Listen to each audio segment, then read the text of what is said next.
Psalm 104.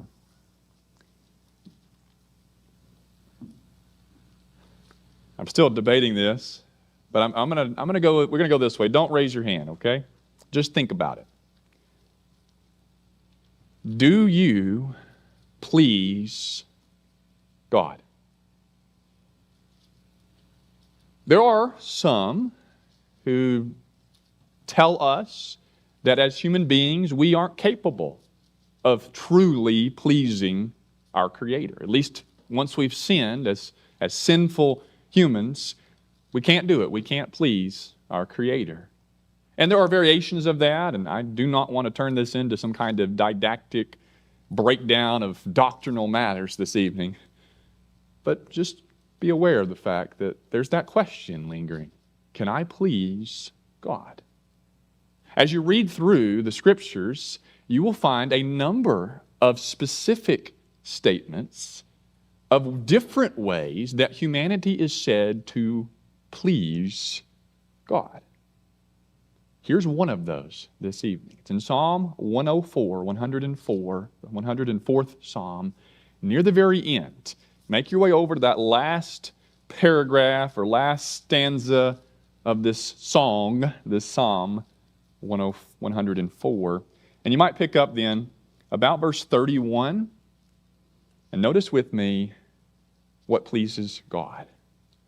And the basic answer here, what pleases God, is the thoughts that I think, that you and I think about Him. The good thoughts, the appropriate thoughts. And what would that be? Well, thoughts that are of His goodness, His greatness, thoughts that are toward praise and appreciation, toward value, power in our lives and our world. And it's more than just thoughts. It is something like meditation or mulling it over, thinking about it over and over and pausing to, it's not a passing thought so much as a deeply thought through kind of thought. When I do that, it does at least these three things. One, it flows or it comes from praise and joy, joyful praise.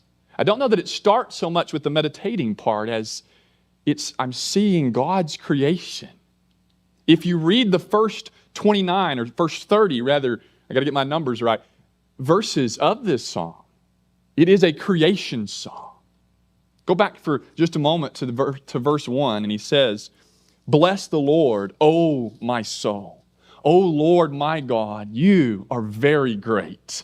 You are clothed with splendor and majesty." And you get this idea of God riding on the chariot that is not uncommon in Scripture. And then, as he's describing God Himself, he begins to mention His messengers in verse 4. And then verse 5, He set the earth on its foundations. And I'm just picking some highlights here. Verse 10 is about grass. Verse 14, rather, is about grass. Verse 16 is about the trees. Most of everything that is said is when if you put yourself in this, when I look at the world and its beauty and wonder, and I see that, and I praise God for it. I see the beautiful sunset, and I go, God made that. And maybe even say a little prayer or almost a song of thank you for making that beautiful day once again, even as the day comes to a close. And I'm excited about that. I rejoice in that. There's praise and joy throughout this psalm. Look at verse 31 now, where we said we were going to truly begin. He says, "May the glory of the Lord endure forever. May the Lord rejoice in His works." God's already doing it.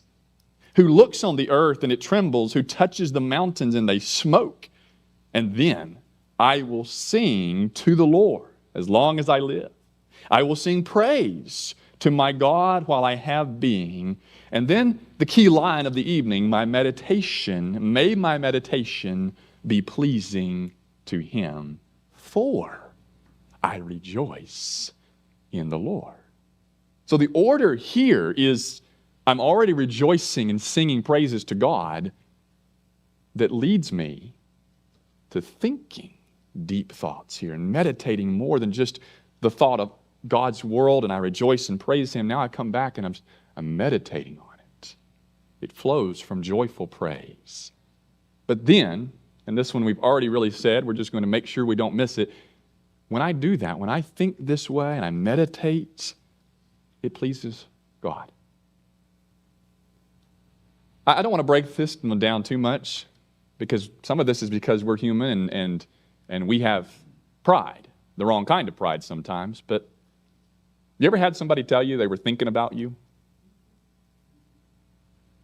How did you respond to that?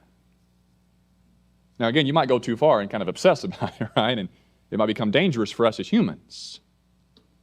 You ever had somebody tell you they were thinking about you and they weren't putting your name in, they weren't dragging your name through the dirt, okay, right? They were thinking positively of you and thinking of how. So this says it pleases God when I meditate or I think thoroughly and mull over His work and His beauty, and I'm rejoicing in that. That pleases God. Now here's the third thing tonight.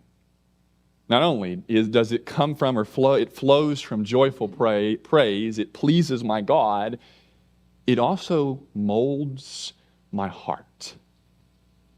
When I do this kind of thing on a somewhat frequent daily basis, is the idea, of course, not a one time and you're done, it's going to change me. It's going to change how I see the world then, how I see people in the world, and how I live before God. So heart and life will be molded by this meditating on God and His works. Finish the psalm with me now. So verse 34, in this middle part here of our final section, my meditation be pleasing to Him, for I rejoice in the Lord. And then he says, let sinners be consumed from the earth, and let the wicked be no more. Bless the Lord, O my soul. You can kind of read it that way now, right? But as for me, this is what's going to happen to the wicked. But as for me, my soul, bless the Lord. Praise the Lord. Praise the Lord. And then you reflect on the whole psalm. That's what he's doing throughout this psalm, is recognizing those who stop and notice will joyfully praise God. Then they will please God in the way they think about that. And doing that, the joy and the praise and the meditation, then leads to a heart and a life that is changed by that. So in Psalm 104 tonight, verse 34, one thing we can know that pleases God is our meditation about God. And that maybe it's not enough to just notice God and His creation and even praise Him for it. But we need to take it one more step and stop and really think about what that means. And that it's settling in and spending a little more time in our brains may be part of why we are changed. Now, the invitation of the evening is to come to that God, to bring your heart and life and lay it before the God who created everything. And whether that means being recreated anew tonight in the waters of baptism, or that is being renewed by the power of His love and by the prayers of His people, whatever that may be for you, come now as we stand and sing together.